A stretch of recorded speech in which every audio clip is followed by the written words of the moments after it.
Hi, everyone. So excited to be back for another episode. November is flying by, and I still need to put together what my Christmas list is and ask people what they want because I'm hoping to score some Black Friday deals. I love a good deal. So need to start scouring Sephora, and I love Nordstrom, especially Nordstrom Rack during the holidays. If you have a Nordstrom Rack near you, or you can probably get things online too, they have great stocking stuffers, like small little like face mists, other practical stocking stuffers, especially if you're like for me, I have brothers that are in high school, so things that they may not buy themselves and would come in handy. And also if you're doing stocking stuffers for like your adult parents. Like I also designate myself to help with the stocking stuffers every year. And it is so fun for me because, you can personalize them a little bit with like certain candies that you may know that people like or thing. And my mom like in the past has done like a nail polish or, small little beauty products, even for men, like little hand lotions or just definitely things that men wouldn't buy themselves, which, maybe chapstick. The list goes on, but very excited to start scouring for stocking stuffers and gifts in general. Anthropologie is also one of my favorites. And, at first glance, it is expensive, but they also have such good, like, personalized gifts from like stationery to small like home decor and lots of cute things. You can snag some really great things on sale there as well. And if you sign up to their emails every year on your birthday, you get 20% off. I think it's 20 or 25%. One like purchase, which is usually typically every year I take advantage of that my birthday month and it's in the month of your birthday. So it's not like you have to use it on your birthday, which is nice because you have flexibility to like kind of see what's out there and get a good deal on something that maybe you wouldn't have bought full price. So I like to use it as an opportunity to treat myself. I have some great fall and like winter jacket coats from Anthropologie. Some of my favorite ones are from there, and I always get them with my birthday discount because my birthday is in August. So usually by then, fall things are starting to roll out, which is nice. But love Anthropologie, and Uncommon Goods is also a really great site, especially for buying like unique gifts. Check it out for everyone in the family. Super affordable things. There's also things that are like more bespoke and a little pricier. So it's a great site if you want a lot of options and sustainably made. You can tell that they're sourced from small businesses, a lot of them. So you are supporting these small businesses that sell their products to Uncommon Goods. So highly recommend. I've gotten some great gifts over the years for my niece and nephew and Marco's niece and my parents. So that is usually my one of my go-to sites.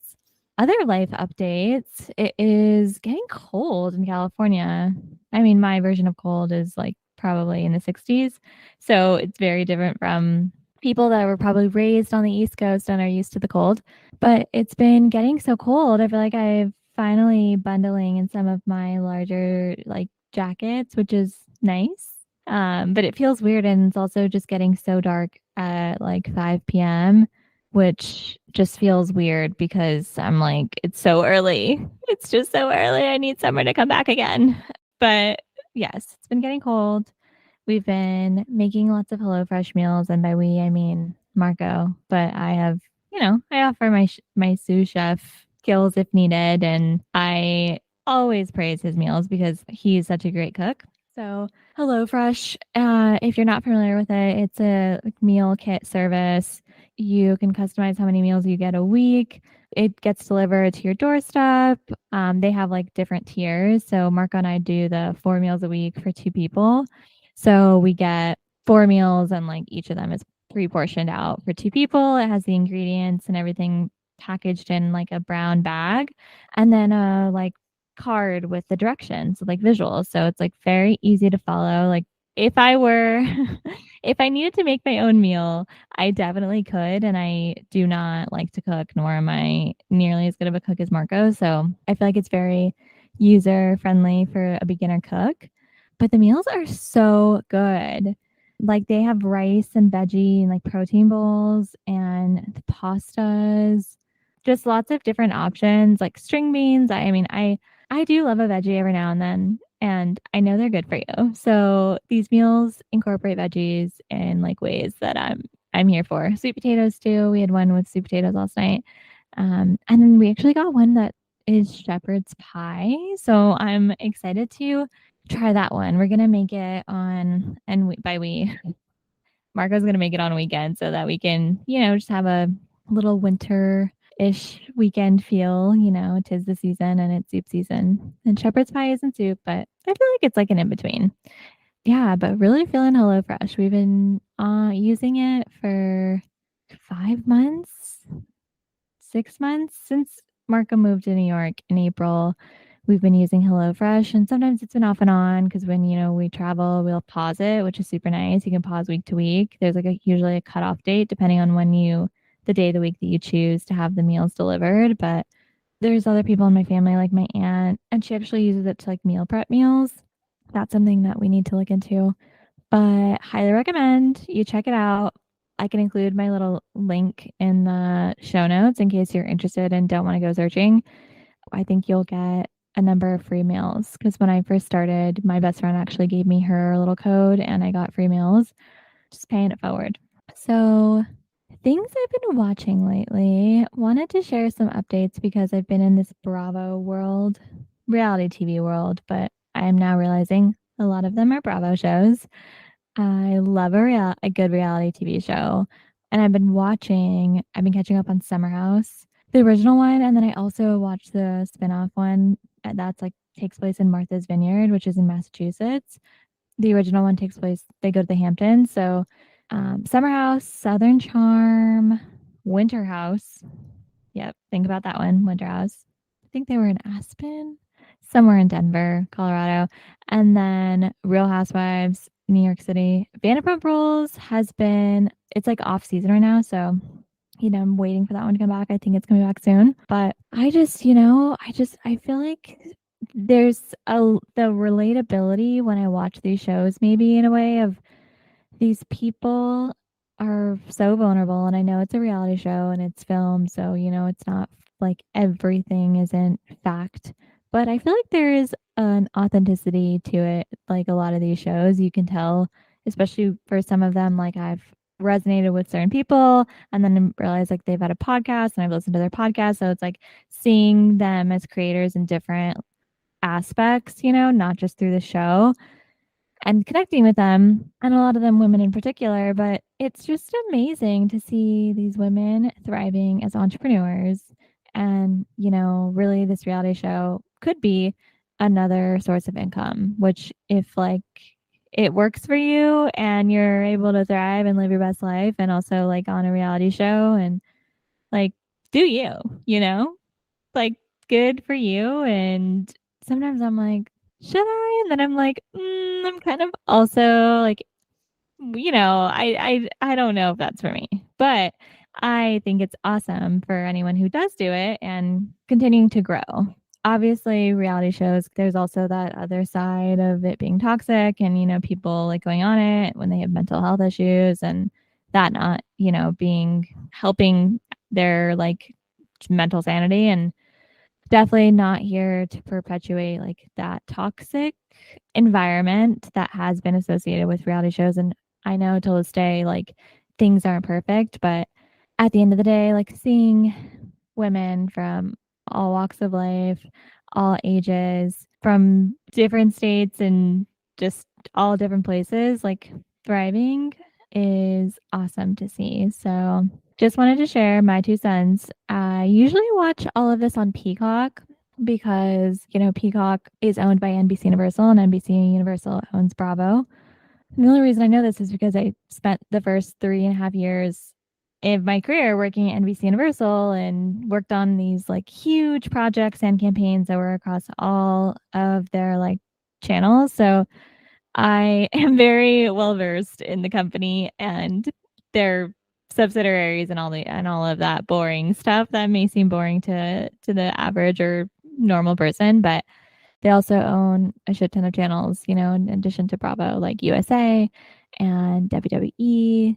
Everything's in one place in Peacock. And, I'm hooked. Seeing people on some of these reality shows growing and, putting their life out there is something I admire because I know it's not easy to be that vulnerable, especially like on camera, and then have to deal with people who judge you because people are quick to judge sometimes and quick to, have an opinion on something, whether they know the full story or not. So, in a weird way, I feel like it reminds me to have empathy also and continue to push myself out of my comfort zone because there's so much like I want out of life and I can do it. I just gotta keep moving forward and, stay on this power of embracing habit change. It can be like hard and it definitely was hard at first, but the more that I've done it, the more like opportunity like I've had to grow. So with that growth, I've embraced and learned new perspectives. And in a way that's been liberating and has impacted so many of my relationships in really good ways. Like being vulnerable hasn't always been easy for me because I don't know if it's because I've been away from my family for so long or I just grew up also with very strong women in my family that like dealt with so much that I just maybe things that were normalized for me, I just perpetuated. Who knows? And life obstacles that I've dealt with have like pushed me to be resilient. And sometimes it's hard to tap into my vulnerability. So, that being said, being vulnerable with my family and really like leaning on my support system has been a way that I've grown and also evolved my relationships with like family members, which has been so nice and allowed me to connect with them in new ways. And also my friends too, like in my growth journey, have accepted that I don't always know everything and it's okay to maybe like be struggling or like having an off like few weeks or just not having it all together sometimes. And instead of going through it alone, like telling your friends, like maybe someone reaches out to you, like for instance, me, and then it's like I'm giving a life update. And instead of not sharing this thing that maybe has happened to me, I'm sharing it because it's okay to be going through a hard time and to also like ask for advice or just to let people in. I didn't want to like have those uncomfortable conversations or maybe like talk about, like be vulnerable always, but lots of good has come from it. So, and no one does it alone, right? I say this to Marco, I feel like once a month sometimes, depending on what's happening. And no one does it alone. Like, there is help given along the way at some point, and reminding myself that I don't need to do things alone either, and actually practicing that has been really nice. I feel like I'm so prone to sharing my feelings and thoughts or opinions on something, but I am so strong and want to just like push through and maybe like not complain or not ruffle feathers depending on what it is. You can also get lost in that, right? And like I'm trying to really practice what I preach and like choose the energy that I want around me and also like focus on the good and practice empathy even when it feels hard and I'm like at my maybe mental capacity or I feel like I'm at my mental capacity for something because you never know what people are going through. And it sounds cheesy to say, but it's really true.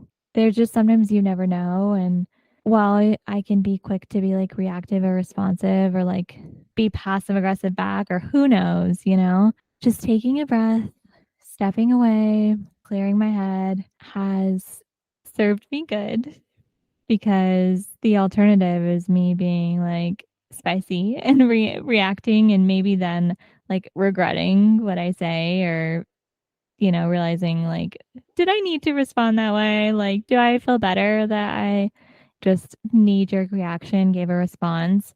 It's really hard to, like, put into practice, but it is something that I am very proud that I have been doing and really conscious of, and I feel like because I've been practicing it, it's becoming easier to not be as reactive to things that maybe once triggered me, and that doesn't mean, like, I'm not triggered at all anymore, but it just means that, like, instead of being reactive back to the thing that triggered me, I can like take a minute and get a level head and remember like whatever it is, you're going to get through it.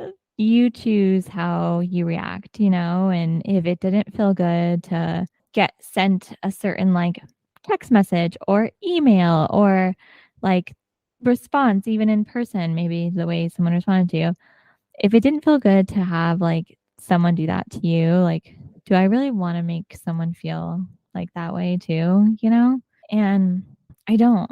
If it bothers me and I feel like I have a pretty open mind and really try to take people's, like, words and responses with a lens of they mean, like, what, like, good and but sometimes it's like you can tell when someone's just irritable or words are powerful, and I feel like people don't realize that sometimes because they just say things like when it from a stream of consciousness or aren't as intentional with like how they're speaking or even like how they're writing something. I can acknowledge that. So, by acknowledging that, I'm like, let me not add fuel to this fire because I can. But, like, what good is that gonna do? Is this being productive? No, this is not being productive. This is, like, being petty, which I can do, and, when and if it come like that, if that's called for, like, let's figure that out, but for the most part, just practice empathy. It is so hard, but it also sometimes means less drama in my life, and I'm here for less drama. I definitely don't need more of it. I don't do drama. Like, I'm not avoiding conflicts. There is no space for drama in my life. I would rather not. Like, let's speak directly to each other. Let's also try to practice empathy and be considerate of others. I like to surround myself with people that have, values like that because it makes my day honestly a little easier. I mean, don't respond to that passive aggressive email is what I would tell myself, my younger self, because I have had many years where someone would talk to me in some sort of way, whether it's in writing or in person, and I would snap back. No hesitations, snap back. And then afterwards, I'd be like, mm. The conversation would have gone differently if I would have taken a beat to collect my thoughts and, speak with more intention and eloquence. And maybe then it would have been more well received and the overall everything would have been more productive. It's taken years for me to get to the point where I don't snap back and I'm not perfect, but I have definitely made progress. So I'm proud of myself on that one. I know I've made progress for sure, like in all aspects of my life, not just professionally, but personally. And practicing that professionally and personally, I also feel like I've grown as a person because I'm trying to have, like certain values or even just bring intention to my day every day, 24/7, not just like for 1 hour a day or I just am trying to speak with intention and and carry that empathy, throughout my 9 to 5 and also in my personal life. And it's hard. I have moments where I just like don't want to be reasonable or be the bigger person maybe or be empathetic. And that's where it's definitely a struggle and it's still a work in progress. When you have certain conflicts and maybe they're not resolved or it's just something that is out of my control to an extent, that's when it can be most frustrating. But, at the end of the day, I count my blessings and I'm not super religious, but I am grateful for my life and all of the good in it, and need to focus on that more because it's easy to maybe be going through conflict or just even like a rough patch in any sort of way and get fixated on all of the negative things that are happening and like what's not happening, or what someone maybe said or did, and getting lost in that, and that is not productive. uh it really isn't, and it doesn't serve like anyone really. um and so, as much as I want to just like wallow in self-pity sometimes, let's be real, we've all been there. I'm like, okay, let me find the silver lining, because there usually always is one if you look for it. And maybe it might feel like there isn't, depending on what you're going through. But if you really look for it, there usually is a silver lining in like any situation, I feel. Um, but you have to choose to want to see like what a positive thing could be that comes out of this situation or scenario or um, event. You have to want to see that and then actually move towards it, and not just like acknowledge it, but then be like, okay, I'm going to keep going back and focusing on, all these other things that are negative. I feel like to truly grow as a person, you have to face, um, that uncomfortability and move outside of your comfort zone. I mean, emotionally and like mentally and physically sometimes. And it's really scary, but it's so worth it. And I don't mean to sound preachy, I really don't. And honestly, this isn't rehearsed. I had some bullet points written out for things that I wanted to talk about in this episode. Usually that's, how I approach my episode outlines. They're very high level, but um, it's just things that come to mind as I reflect on my life as well. Um, so much has changed this year from me moving from New York to California and being near my family again. And, with each like I feel like a week and sometimes a month that passes, I just am realizing I was away for so long, and now I'm acclimating and finding my place with like family dynamics and things, and trying to juggle a lot, and also give myself grace at the end of the day, because I can only do, so much in a day and in a week. And um it can be hard to give myself grace. I don't know if anyone can relate, but I can just get lost in all of the things that I'm trying to do on my to-do list, or just all the people that I want to be there for. So, that being said, I think we all need to make sure we take some time to ourselves and communicate like when we maybe need that.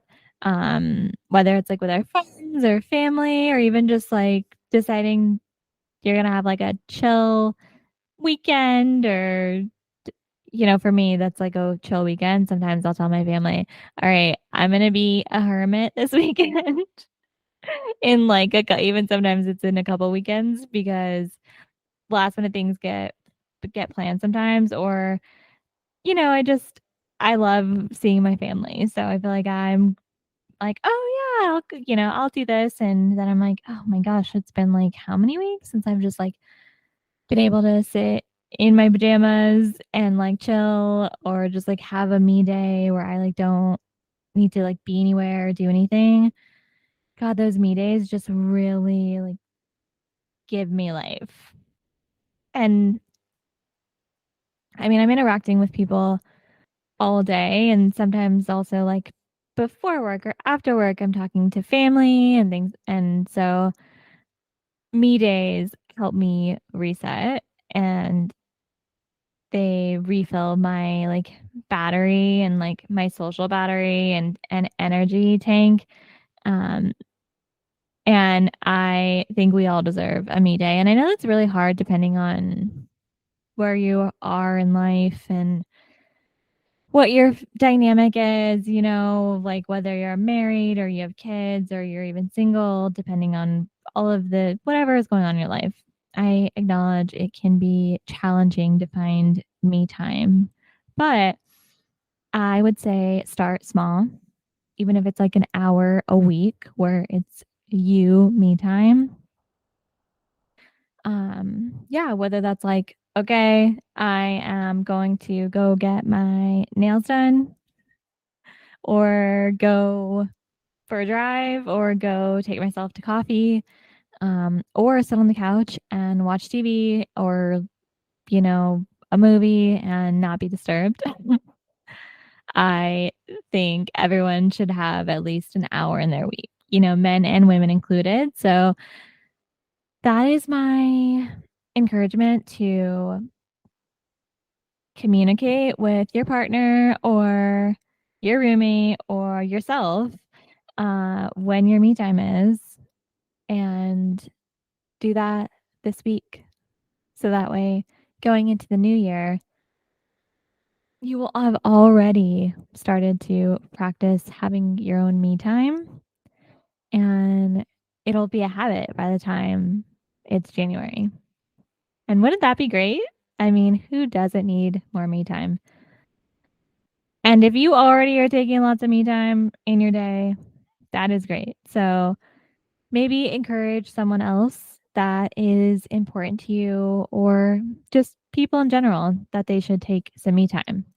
Um, Especially if you're in a relationship or have a significant other, because I feel like sometimes, depending on what you're going through, one person might take on the load more than the other, and that other person not even realize, like, does my partner have any time for themselves? Or um, just doing a friendly check-in with them. I don't think there's any harm that can come from that, especially if you're coming from a good place. And I feel like encouraging someone to take a little bit of time to themselves so they can like recharge or just, you know, take a beat.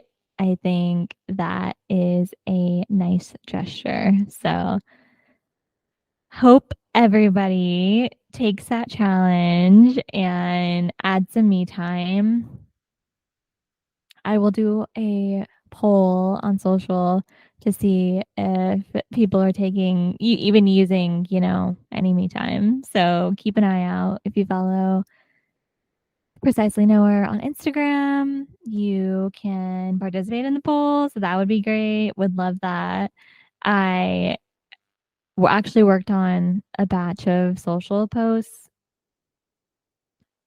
recently. Uh, it is almost Friday when I'm recording, so my brain is like slightly mush, but hanging in there. So, worked on some social content. Very excited to be posting that and pick up posting on Instagram again.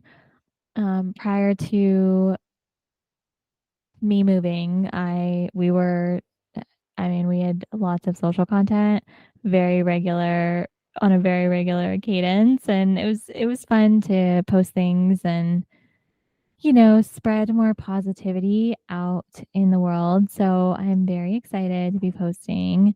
Um, a hint of the content is that it will be adding positive, good vibes to your day. So if you happen to scroll by it, I hope that it brings you encouragement and motivation that you might not have realized you need, or, do need. And you don't have to go looking for it because it'll be coming to you if you follow us on Instagram. So give it a thought. I hope you all have a wonderful week, and I can't wait to talk to you soon. Thanksgiving will be right around the corner. I'm very excited for a few days off and to get to spend lots of time with family. I have Thanksgiving plans in the works and also a Winterfest carnival that I'm going to with my cousins and aunt and hopefully my mom and brothers too, but it is going to be like a winter wonderland. So I will report back. But until next time, have a great week and I will talk to you soon. Thanks for listening.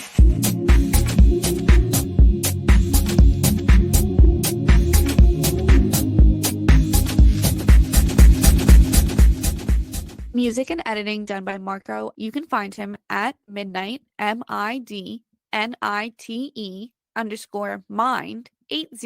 on Instagram for more of his work.